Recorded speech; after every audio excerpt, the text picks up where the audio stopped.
Can I just say, Trevor, one of the things you will notice on this map is, yes, within the boundary of the airport, but there's a huge area there which is called Wigmore and Stopsley and Round Green. And there aren't any monitoring spots there at all. Eaton Green Road, for example, it's always gridlock. Yeah, so just to clarify. Eaton Green Road's got... Eaton Green Road's at the bottom, but there's a huge, you can see on the map, there is a huge area, and the concern I think people are raising, which is the airport is being dealt with in isolation from the impact on the rest of the town.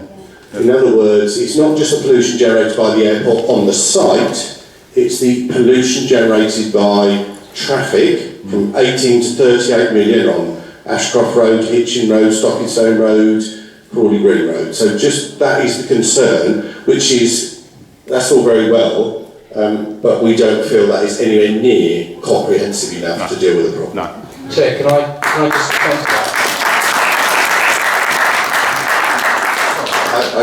I'm just trying to summarise, I'm not trying to make the point, Yeah, no, just point taken. Two things. One, absolutely we can look at that, that's the purpose of the consultation. Secondly, by the time we get to 2050, hopefully there'll be a fundamental shift from the use of the combustion engine. So absolutely, bear in mind this is a long-term programme, but the points that are being made and registered, this is a consultation process, we'll take them away with them.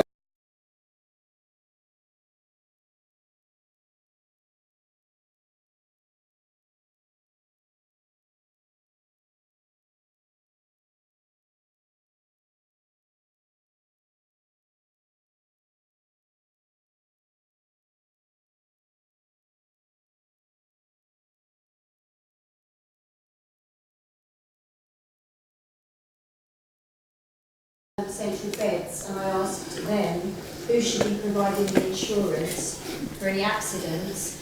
The ACON insurance will only cover them and their workers. They said it's the council's responsibility to provide the insurance if it's their land that's being worked on. And this was somebody who's worked for many, many years in such projects in South Central Bedfordshire. So, and they told me what I needed to ask for because I wasn't clear on what we needed to ask for. So I consulted with them, they told me, came back to you, asked you, and haven't seen anything of it since. So that's ACOM's public liability insurance, which they do have, and it's up to a maximum of £10 million. I don't want theirs, I want yours. Well, they're doing the work. So it's on your land, so you're yes. So we've got corporate insurance, but the way it works, and they insure their works. If anything goes wrong with their works, and it's their insurance that is claimed against. Well, they're workers. But what if a member of the public has an accident on your land after they've gone home, for example, and there's an exposed seal left, as there is at the moment? Well, if there's an exposed seal, if you could let me know where that is, and we'll get that. If you can let me know where that is, then I can get that sorted. After you give me my insurance, because you, as the council, are supposed to provide the insurance, not ACON. That was made very clear by somebody who's worked in this factory for years. So I think actually it is their public liability insurance that I guess. But I'm not an insurance expert. If you let me know who the contact is, we can explain the project and how it works, and maybe there's a different answer that they will be able to provide to you. But it's difficult to deal with a third party unaware of actually what they know about the projects and what's being done, but more than happy to speak to them. Okay, so we've got a promise. So I've got one conclusion from all of this, at least, to conclude. You don't have any other than what ACON's got. No, the council is appropriately insured, London Luton Airport is appropriately insured, but if you've got somebody who's giving you contrary advice, absolutely give us the details, let us get in contact with them and make sure that they're giving you right advice based on the facts. Okay? Okay? David? Yes, I'll try and keep it quite precise and then come very quickly to the question that you want. My concern here is that we've heard about the airport, and I'm very grateful that you've come here to explain some of these things to us today. However, to the people at this side of Luton, it isn't the airport in isolation that is the issue.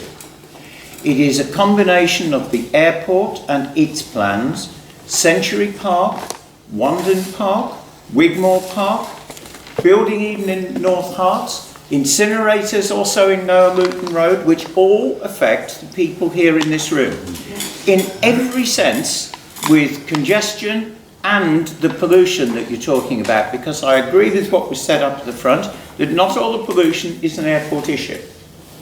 Now, the simple question is, since we have people here from the council, who inside the council is actually going to take the responsibility for looking at the overall development and impact on this side of Luton, because there is no evidence that I can see that anybody is concerning themselves about it. Okay.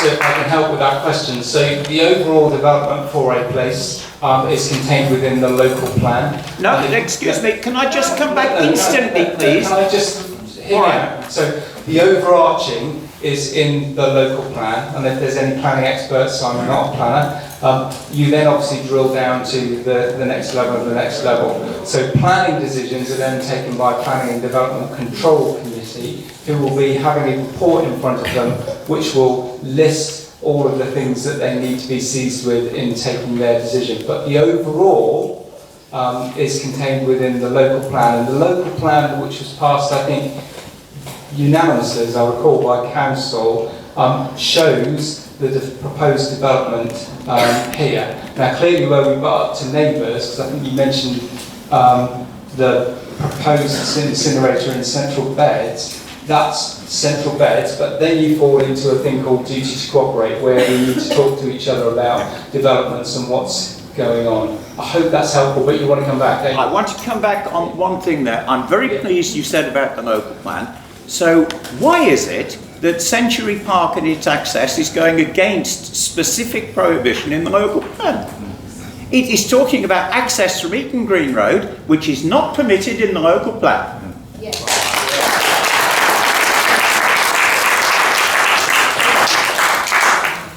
So, two things to say on that. The first is that when we've done the detailed traffic assessments, the initial phase of that for Century Park development, those traffic assessments, the detailed modelling work, was very clearly suggesting that there needed to be a link between Century Park Access Road and Eton Green Road.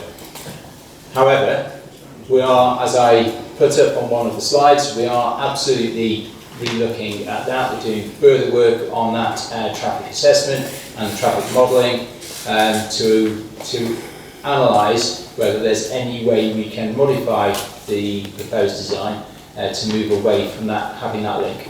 Okay, so... Could I just make one point that ties that in? Just kind of, I'd like to re-emphasise this point that David's making about the east of Luton feels particularly under, in brackets, attack. And we do know, you said you're not a planner. That is a concern to us, that it seems that everybody's working in isolation and we haven't got an overall view of what all of these things are happening to the east of Luton. So that's the first thing. The other thing, can I just say, you may have had unanimous support for the Luton plan, but we only supported it because we didn't think there'd be access from Eton Green Road. So that was never in the plan. So there is not unanimous support for that local plan with that road in.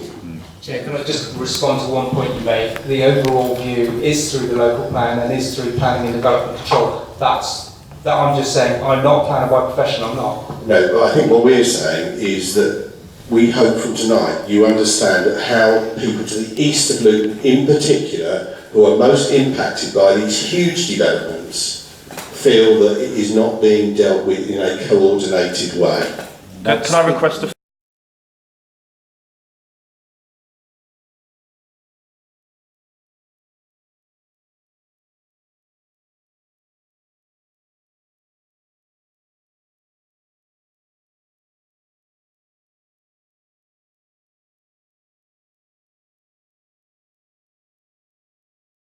Really good idea. I'm glad you got there before me, because actually what we need to be doing is responding and providing reassurance around the issues that have been raised, and we need to do that in an open and transparent way. So absolutely, I think that's a good idea. What I would suggest we do is do that once we've evaluated the consultation, have a chance to take stock of those things and come back and say, actually, this is where we think we are at the end of the consultation. Here's the response to some of the points that have been raised.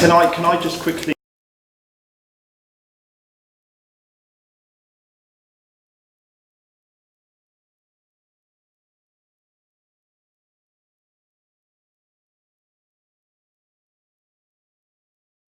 First is that currently Luton Airport is the third most constrained airport in Europe with regards to its land size. There isn't the space to optimise the runway within the current boundary of the airport. So that's the first point. Some say that... a big team of airport planners, airport designers, who are looking at optimising the design, looking to produce the best design. And as you know, Scott, with the conversations that we've had, looking to take as little land as possible for the future airport. It's not in our interest to be taking more land than is required. Could I just say, I think people are concerned with sometimes how issues are presented to us. For example, not having the no option. Do you agree that the current runway should be optimised? 50% said yes. That's amazing that not many people go no to that question. It's such an open question that begs a yes answer. And just this one in particular, do you agree with the two-terminal solution? You said 36% said yes. What did the rest say? I think from memory, 25 said no and 36 said don't know. Don't know. And it'd be interesting if we were to take these answers from this area. Anyway, that's just about presentation. You know, whatever our view is, what we think is sometimes these are a bit loaded, the questionnaires. But anyway, Can I just come back to David. I promise this will be the last follow-up question. We have the leader of the council here.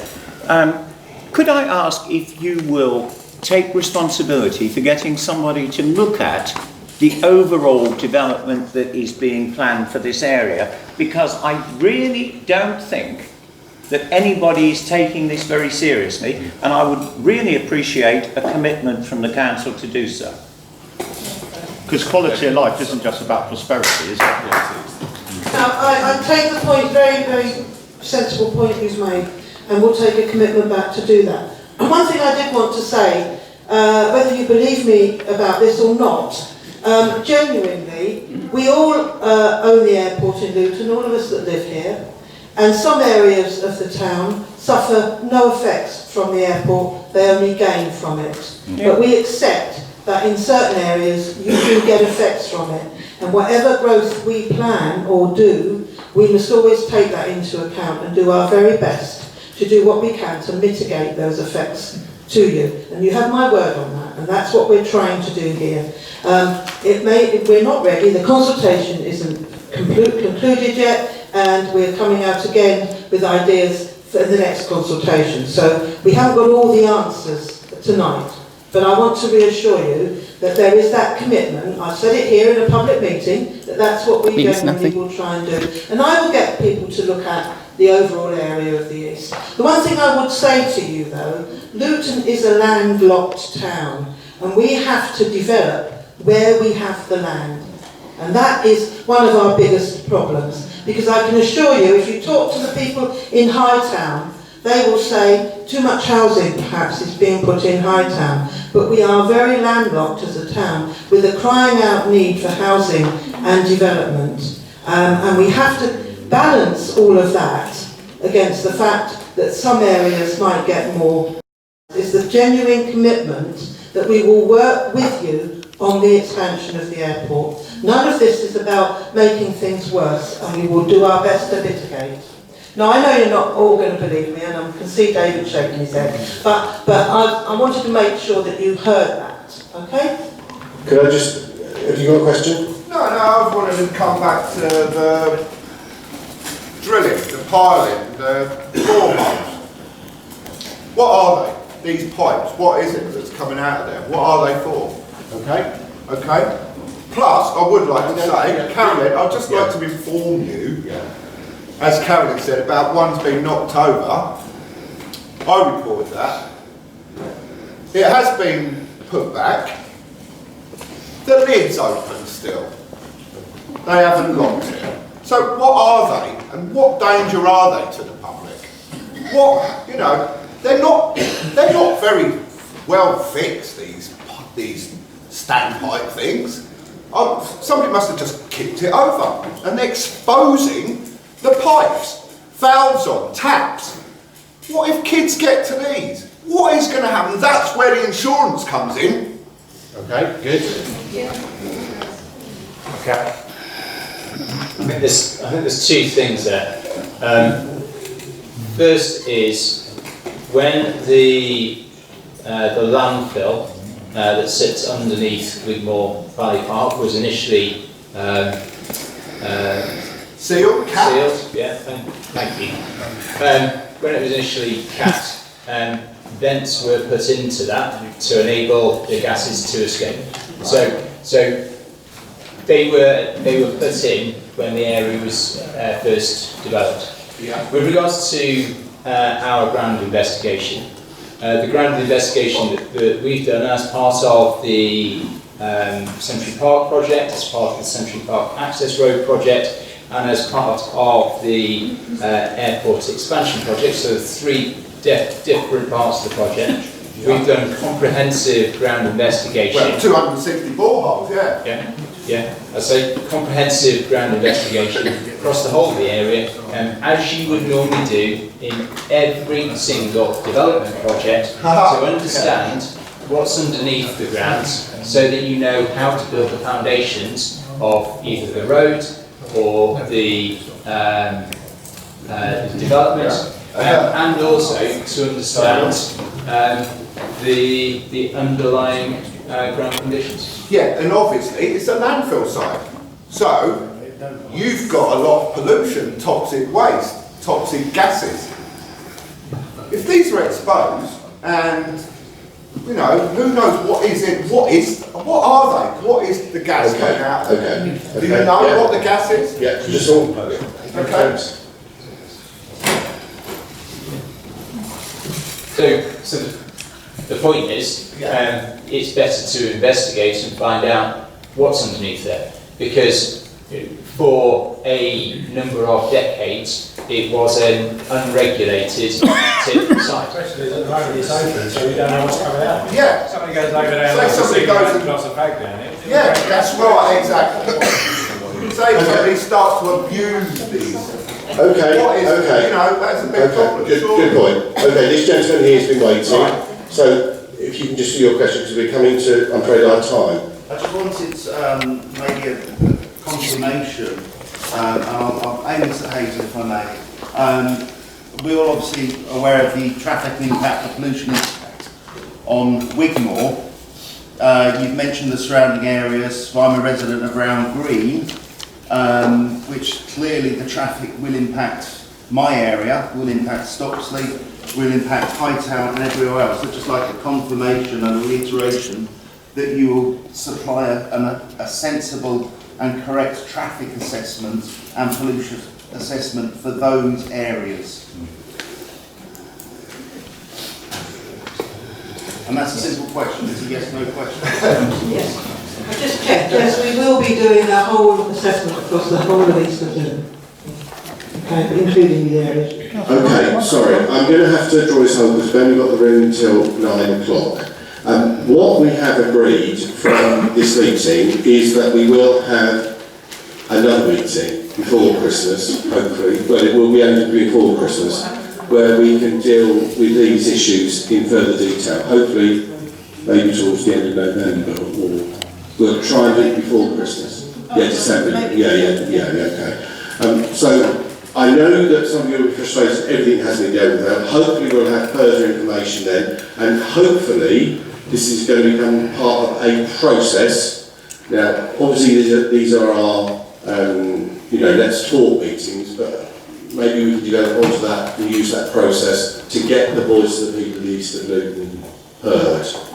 So I am drawing this to a conclusion on this part of the meeting, but I hope that's a start. I'd like to thank the people that have come this evening for taking the time to come. The other issues that we've got on our agenda, the incineration of all parts and highways and engineering, we're going to have to deal with outside the meeting. Although the next meeting is due for the 12th, it will, there will be another meeting in between them. If you're not already on the list for the alerts and email information, please make sure you are on the list. And I'd like to thank everybody else here for coming along this evening. Thank you very much for coming.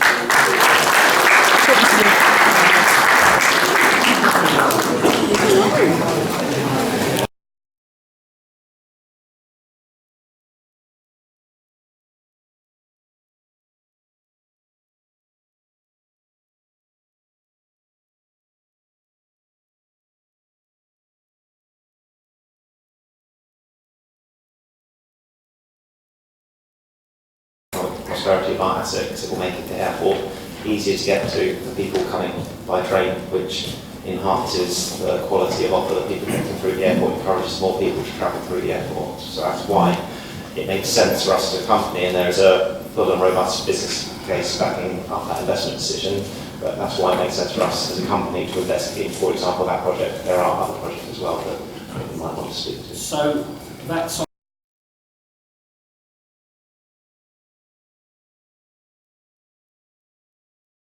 A number of projects. The Darts is just one of the projects. To put this into context, prior to 2012, Lyle didn't have a development programme. Prior to